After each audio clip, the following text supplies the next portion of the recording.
Et cinquième étape, c'est quoi? Ben, c'est faire son auto-analyse. Qui dit auto-analyse, c'est-à-dire que de façon régulière, après chaque match, je fais le point. Mon match, comment il s'est passé? Qu'est-ce que j'ai fait de bien? Qu'est-ce que j'ai fait de moins bien? J'analyse ma semaine aussi. À l'entraînement, comment j'ai été? Pourquoi? Tout ça, c'est important. Pourquoi? Parce que quand vous commencez à travailler des choses, ben, comment vous allez faire pour savoir si vous êtes sur la bonne voie ou pas? Mais il faut faire des débriefs, il faut faire des autocritiques, des auto-évaluations pour savoir si on arrive, si on va dans la bonne voie ou non. Est-ce qu'on progresse ou pas? Est-ce qu'on stagne ou pas? Est-ce qu'on suit toujours le plan qu'on s'est fixé ou pas? Mais ça, c'est vraiment en se posant et en prenant le temps de réfléchir aussi sur notre pratique. Et ça, c'est super important. Et le fait de, justement, de réfléchir sur sa pratique, ça va vous apporter 7 compétences. La première compétence, c'est quoi? C'est une meilleure analyse de vos performances. Quelqu'un qui prend le temps, le lendemain ou le surlendemain, de réfléchir sur son match du week-end. Qu'est-ce que j'ai bien fait? Techniquement, physiquement, tactiquement, mentalement. Qu'est-ce que j'ai moins bien fait?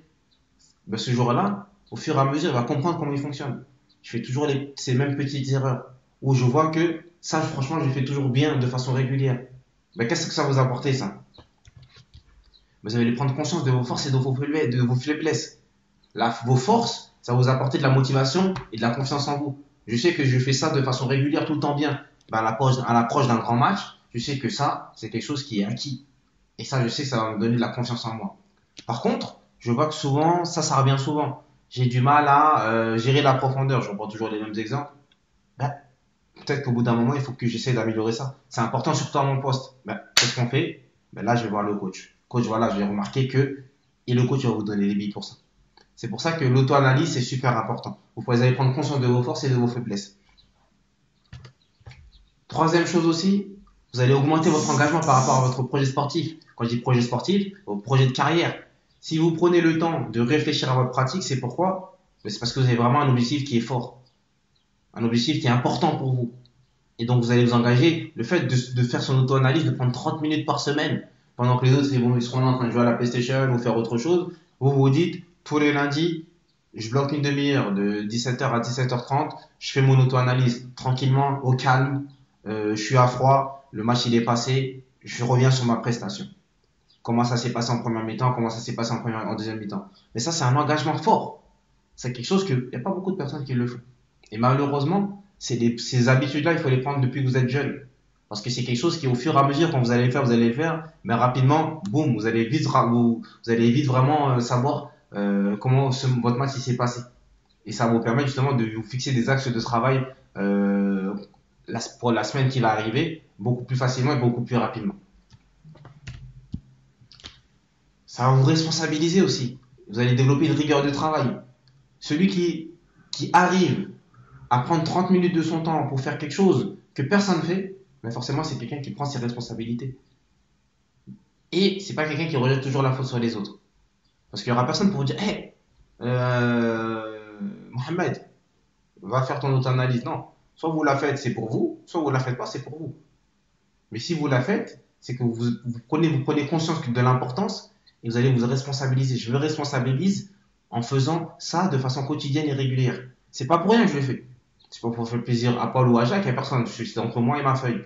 Mais vous savez que vous le faites parce que c'est important pour la suite et pour votre projet de carrière qui est de devenir footballeur professionnel.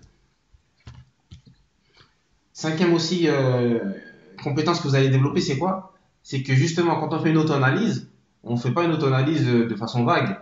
Quand on fait une auto-analyse en fonction de son poste, comme on a dit, ben, les qualités et les défauts, les qualités qu'on nous demande, qu'est-ce que le coach il attend de moi en match, ben, vous allez vous focaliser sur des critères précis. Donc en fait, en réalité, quand on fait son auto-analyse, au fur et à mesure, on sait le coach, en réalité, qu'est-ce qu'il attend de moi à tel poste. Je suis défenseur central, le coach, qu'est-ce qu'il attend de moi techniquement. Je le sais pourquoi? Parce que je l'ai listé. Parce que j'ai regardé aussi au niveau, qu'est-ce qu'on nous demande. J'ai vu en Ligue 2, voilà ce qu'on demande à tel joueur. Ben moi aussi, je vais m'approprier ces critères-là, sachant que, comme j'ai dit, le fait de gérer la profondeur, c'est quelque chose qui est super important. C'est une qualité tactique qui est super importante, la lecture du jeu. Physiquement, qu'est-ce qu'on demande aux défenseurs? Ben, de gagner ses duels. Ben, tout ça, il y a une multitude de critères. Mais ces critères-là, justement, vous allez vous les approprier et vous allez être focus dessus.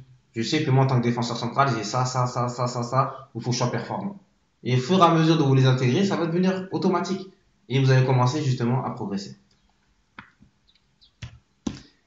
Sixième compétence aussi que vous allez développer, c'est quoi? Vous allez vous servir de l'erreur comme outil de travail pour apprendre. Parce que vous êtes en formation, comme je vous ai dit. Même moi, chez les pros, les gens ils font des erreurs. Mais celui qui arrive à prendre, à rectifier ses erreurs, c'est celui qui en prend conscience. Et comment on en prend conscience? En prenant du recul sur ses performances. En sachant que là, j'ai fait une erreur. J'ai fait une erreur. Pourquoi j'ai fait cette erreur-là?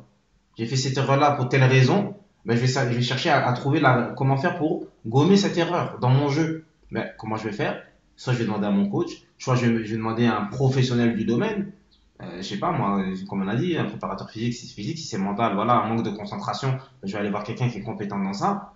Pourquoi? Parce que moi, je vais pas faire les mêmes erreurs. Parce que si je fais toujours les mêmes erreurs, je sais que le contrat professionnel, il va me passer sous le nez. Pourquoi? Parce que on fait pas signer un contrat professionnel à n'importe qui. On fait signer un contrat professionnel aux joueurs qu'on pense qui ont un top niveau et qui peuvent éventuellement plus tard s'imposer dans le club formateur.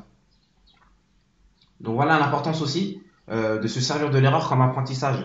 Si vous savez quelles erreurs vous faites, ben forcément après ça vous de trouver les solutions. Et après quand vous avez trouvé les solutions, ben c'est d'essayer justement d'appliquer ces solutions-là pour devenir meilleur.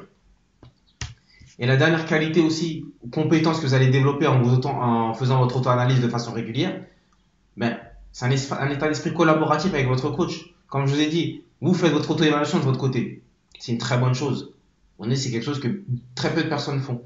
Mais qu'est-ce que vous allez faire derrière? Quand vous allez faire votre auto-analyse, ben, vous allez vous rendre compte que vous avez des points forts, mais aussi des points à améliorer. Mais qu'est-ce que vous allez faire? Vous allez vers votre coach pour lui demander, coach, voilà, j'ai listé ça. Comment je peux faire pour m'améliorer? Et aussi, chose même encore mieux, mais aussi peut-être des fois, quand vous avez fait votre auto-analyse, d'aller voir votre coach, coach, toc toc toc, coach, voilà, j'ai fait un petit débrief de mon match. Est-ce que je peux vous le montrer? Ou est-ce que vous pouvez me dire qu'est-ce que vous avez pensé de mon match?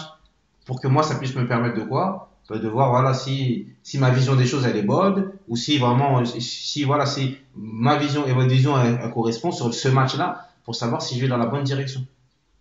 C'est pour ça que quand je dis esprit de collaboration, c'est que vous allez vous servir aussi de votre entraîneur comme un appui pour progresser. Et non pas juste celui qu'on va mettre de côté, entre guillemets, on va juste attendre que le coach il nous dise de faire X, Y ou Z pour faire.